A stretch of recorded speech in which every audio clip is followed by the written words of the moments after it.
How to fix Gmail not sending emails. Hello everyone, this is Katrina here to help you.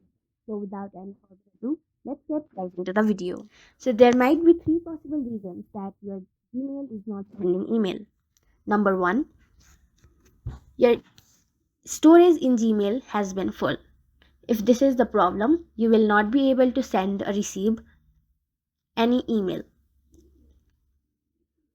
If you want to be able to send your email, you have to clean up your storage or get premium and buy storage.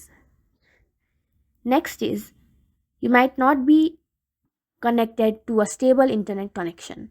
If that is the problem, make sure you are connected to a stable internet connection or consider using cellular data.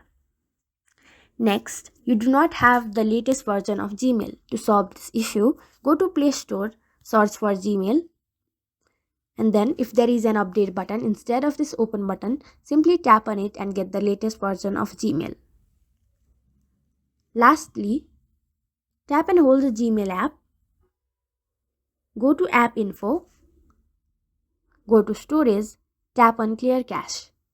Your problem should be fixed. Thank you for watching this video. Make sure to like, share and subscribe to our YouTube channel. If you got any questions, comment them down and I'll catch you in the next one.